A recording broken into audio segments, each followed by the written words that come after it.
मिट्टी जांच का एक कार्यक्रम आयोजित करती है हर साल, समझ गए?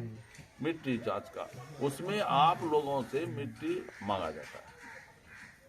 लेकिन यहाँ पे है कि किसी किसी राजस्व ग्राम से वो सरकार फिक्स करती है। जैसे 15 राजस्व ग्राम है यहाँ पे इस्माइलपुर में, तो 5 ही राजस्व ग्राम से वो लोग मांगता है बदल बदल के। इस साल ये आया तो अगले साल दूसरा राजस्व ग्राम का हो, तो वहां से आधा किलो मिट्टी, कम से कम 400 ग्राम जो है मिट्टी, वो जो है खरपतवार हटा के वहां से 6 इंची नीचे तक वो मिट्टी, कोई भेजे हैं इसमें मिट्टी का? हम भेजे हैं, आ जाएगा। मिट्टी जांच प्रयोगशाला केंद्र खुल गया, समझ गए ना? तो निश्चित आया होगा, आप लिए नहीं। प्रयोगशाला का एक गाड़ी भी आता है। अब उसमें जब दे देंगे तो सारा स्पष्ट हो जाएगा कि कौन कौन पोषक तत्व जो है आपके जमीन में उपलब्ध है और किस चीज का कितना कमी है, आपको कौन सा खाद कितना मात्रा में देना चाहिए, वो सारा एकदम अनुशंसा करके भेजता है, समझ गए ना? रिकमेंड करके भेजता है और उसके अनुसार आपको देना चाहिए खाद, समझ गए? और इसको कम करना है, जितना आप लोग दे रहे हैं उतना देने का नहीं है, समझ गए? उतना नहीं डालना है, उसको कम करना है धीरे धीरे। अच्छा ये बताइए, आप लोग खेत में सबसे ज्यादा चीज क्या डालते हैं? यूरिया डालते हैं, डीएपी डालते हैं, पोटास डालते। अरे यूरिया, डीएपी और पोटास, ये 3 चीज का किसानों के द्वारा जो है अधिक मात्रा में उपयोग किया जाता है। क्यों? यही 3 चीज क्यों डालते हैं? उसके बाद भी तो है, अमोनियम सल्फेट है, कैल्शियम है, एसएसपी है, एनपीके है, सब क्यों नहीं डालता? यही 3 क्यों डालता है ज्यादा? इसलिए डालता है कि देखिए, यूरिया में सिर्फ नाइट्रोजन पाया जाता है, डीएपी में नाइट्रोजन और फास्फोरस दोनों पाया जाता है, पोटास में सिर्फ पोटास पाया जाता है, 60% पोटास पाया जाता है, समझे? डीएपी में 18% नाइट्रोजन और 46% फास्फोरस। ये 3 पोषक तत्व जो है, इसको कोई भी फसल लगाइएगा तो ये सबसे ज्यादा पौधा इसी तीनों पोषक तत्व को ग्रहण करता है। तो मिट्टी में इस 3 पोषक तत्व की कमी हो जाती है, तो उसको आप मेंटेन करने के लिए 3 पोषक तत्व का भरपाई करते हैं ऊपर से, समझ गए? लेकिन अंदाज से करते हैं। सही तभी होगा जब आप मिट्टी जांच कराने के बाद जो वहां से रिकमेंड होके आता है, अनुशंसा किया जाता है वहां से वैज्ञानिक के द्वारा कि आपके खेत में इतना इतना पोषक तत्व का कमी होगी और इसको इतना मात्रा में देना चाहिए। तो आपका लागत जो है, कोई जरूरी नहीं है कोई आदमी जिंक डाल रहा है कि नहीं? आपको पता होना चाहिए कि जिंक जो है 3 साल में एक बार ही डाला जाता है, 25 किलो प्रति हेक्टेयर, यानी 10 किलो 1 एकड़ में 3 साल में एक बार जिंक, समझ गए? अच्छा, जिंक के कमी से ये बताइए कि कौन सा बीमारी होता है मकई में? बताइए। पीलापन। नहीं, जिंक के कमी से कुछ फसल में, विशेष फसल में जिंक के कमी का लक्षण प्रकट होता है, दिखाई देता है, समझे? जैसे मकई में गब्भा जो है कभी कभी एकदम पूरा उजला हो जाता है, सफेद, देखते हैं ना? इसको बोलते हैं सफेद कली रोग, व्हाइट बड डिजीज इसको बोलते हैं हम लोग। और ये प्योर जो है जिंक के कमी के कारण ये बीमारी पैदा होता है, समझ गए? हाँ, हाँ। जिंक के डिफिशियंसी से, जिंक के कमी के कारण ये होता है। अब देखिए और कहाँ होता है, आप धान में देखे होंगे, धान में तना में भी, पत्ता पर भी खैरा बीमारी होता है। हाँ, कत्थई कलर का उसके स्टेम में भी हो जाता है, हाँ, हाँ, निकलता है। उसको बोलते हैं खैरा डिजीज। हम्म, समझे? हम्म, वो जिंक की कमी से होता है। नींबू देखे हैं? हाँ, हैं? नींबू फल के ऊपर भी वो कत्थई रंग का हो जाता है। हैं?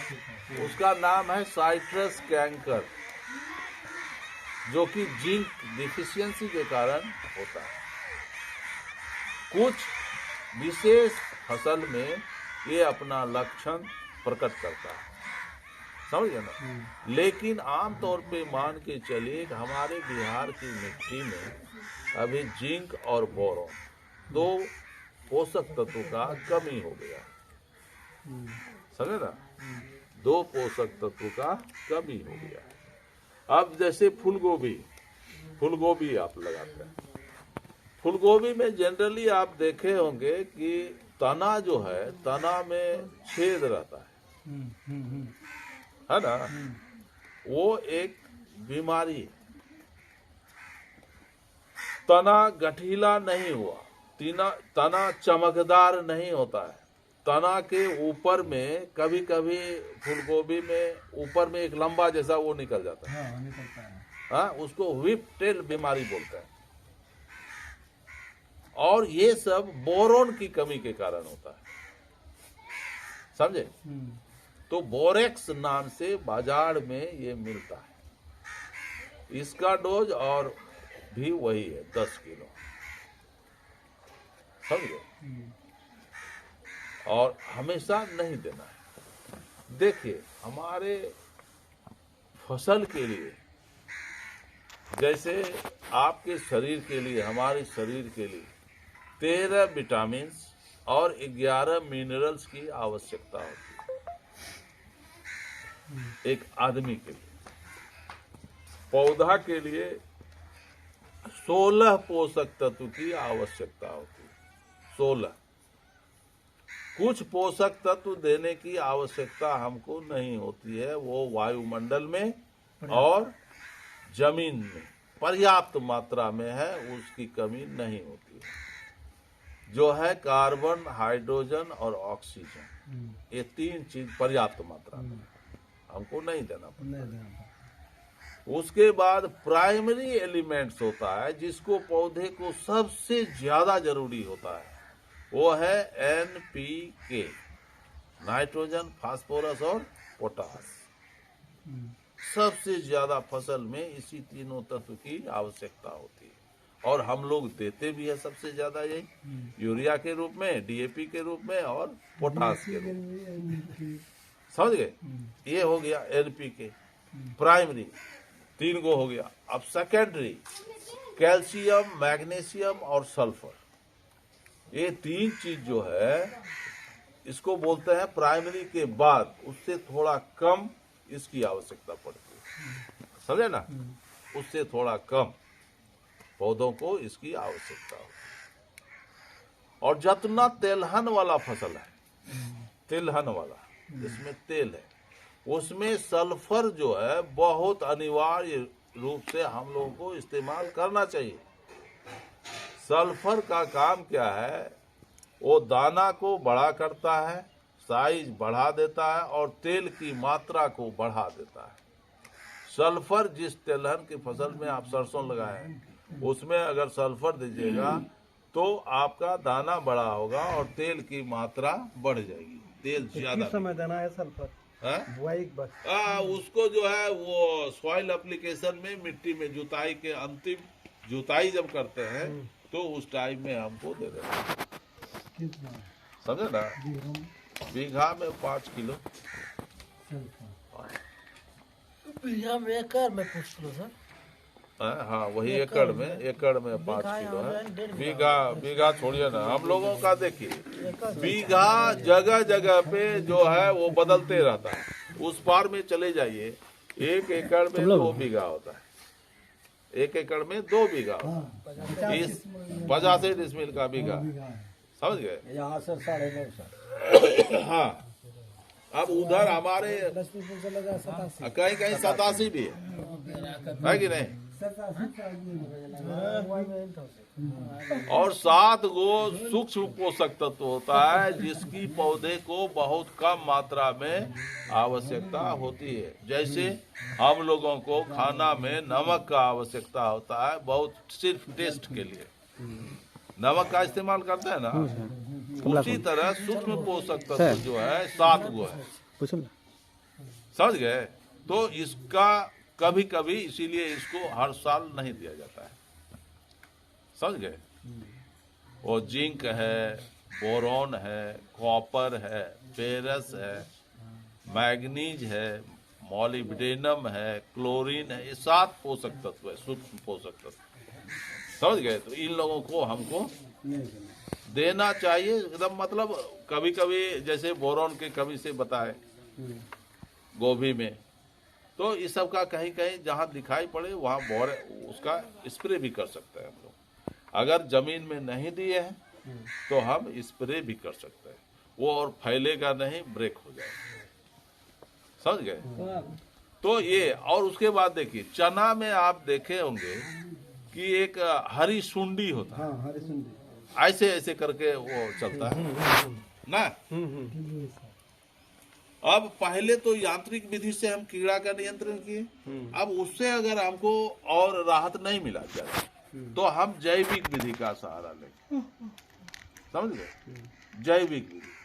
अब हरी सुंडी के लिए एक NPV आता है, न्यूक्लियो प्रोटीन वायरस उसको बोलते हैं, जो कि हरी सुंडी से ही तैयार किया जाता है, समझे। इससे जब हम स्प्रे करेंगे तो सारा वो खत्म हो जाएगा, जितना हरी सुंडी है वो आपका खत्म हो जाएगा। किससे कहे सर?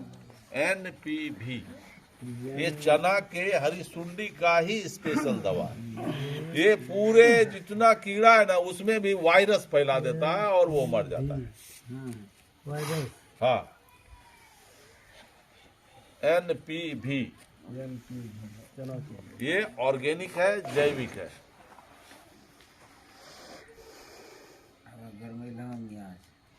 गर्मा गया, बगल में चापाकल है, उसमें ठंडा हो गया, सब यहाँ से सारे 1 नंबर किसान सब है सब। गर्म हो गया तो अब इन लोगों को छोड़ दिया जाएगा। हाँ, छोड़ सर अच्छा वो सर बता दिए भौका करना चाहिए सर, हरी जांग ठौनो कोनो बिटोज वो कराए में बोतल में ना हो जाला होने अभी कैसे मन लिया सर, अभी जो पीला हो गया उसमें पौधा, अभी उसमें गब्बा हो गया एकदम सर पट्टे पीला, अभी मके मुजला उजला, हाँ उजला जिंक वाला, हाँ, अच्छा, तभी इसमें कौन चीज करेंगे जो कितना जिंक का स्प्रे भी कर सकते हैं, वो ब्रेक हो जाएगा। जिंक का स्प्रे कर दीजिए, जिंक सल्फेट, जिंक सल्फेट जो है वो मार्केट में उपलब्ध है, जिंक सल्फेट कहिएगा, जिंक सल्फेट दीजिए, आप उसको स्प्रे करें। कैसे देना है? वही उसका 5 ml अपने बता देगा नहीं, वहाँ दुकाने में उसका इतना समझे सब ना? आता है नहीं। पुड़िया आवे छै, सल्फेट पुड़िया आवे छै पाउडर। समझे।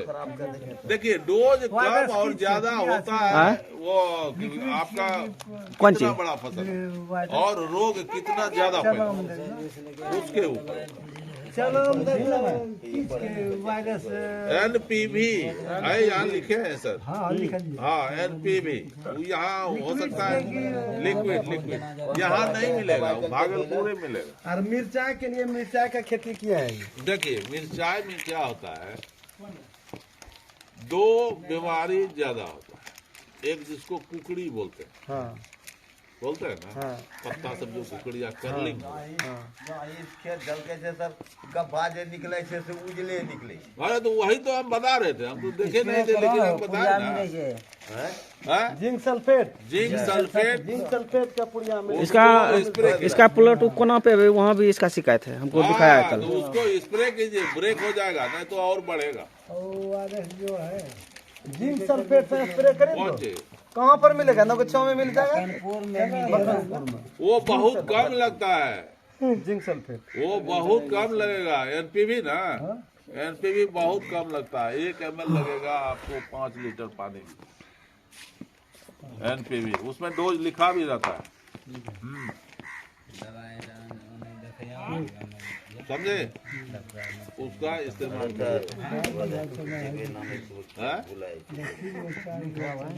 हाँ, चना में वो डालिए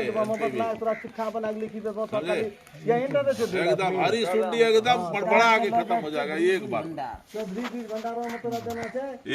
बार में एनपीवी का इस्तेमाल कीजिएगा, स्प्रे करे वाला तो पूरा खत्म हो जाएगा। हाँ, जिंक सल्फेट ले लीजिएगा। हाँ? कौन सी? देखिए एक चीज और ध्यान में रखिए, किसी भी चीज में फूल अवस्था में स्प्रे नहीं करना चाहिए कीड़ा मरने वाला दवाई का। क्यों नहीं करना चाहिए? क्योंकि देखिए आप लोग, अनाज बनता कैसे, कोई फल कैसे बनता है? फूल से फल बनता है। अब नर फूल और मादा फूल दोनों होता है। तो हमारा जैसे कि कीट है, बहुत सा कीट हमारा मित्र कीट है, और जैसे मधुमक्खी है कि नहीं, ये सब नर पुष्प से मादा पुष्प पे बैठता है, इसके पैर में उसका परागन जो है सट जाता है और वहां जाके एक पहुंचाने का काम करता है। तो इससे पॉलिनेशन की क्रिया होती है, परागन की क्रिया होती है। पराग के कण को एक स्थान से दूसरे स्थान पे पहुंचाता है, समझ गए? तो उससे हमारा फल तैयार होता है। तो आप देंगे तो उस जहर से ये जो हमारा मित्र कीट है वो भी मर जाएगा। तो परागन की क्रिया होगी नहीं और आपका फल बनेगा नहीं। इसलिए फूल के टाइम में कीटनाशक दवा का प्रयोग नहीं करना चाहिए। पहले कर दें या मटर के समान जब फूल खत्म हो जाए तब आप। तो ये जो फूल खत्म हो जाने के बाद में जो सिक्का है सर ऐसा के लिए स्प्रे सल्फर, हाँ सल्फर, हाँ सल्फर का कर सकते हैं। हाँ, सल्फर का स्प्रे किया जा सकता है। माइक्रो न्यूट्रिएंट्स है, इसका आराम से आप लोग इस्तेमाल करें। स्प्रे करेंगे। ठीक है ना? अच्छा चलो ऑनलाइन सेवा છે ભુલાઈ ગઈ બોની ऑनलाइन सेवा છે हाँ, सारा ऑनलाइन है। ऑनलाइन सेवा किसान केंद्र में तो उठाएगा कि नहीं उठाएगा, लेकिन हम लोग 24 घंटा उपलब्ध रहेंगे। क्या राजी? हाँ सर। चलो भाई क्लास नहीं सरियो हो છે विद्यार्थी तो भागी हाँ, विद्यार्थी कर्म आएगा ना, हम कर्म आएगा। बर्दाश्त करे क्षमता होते तो ना।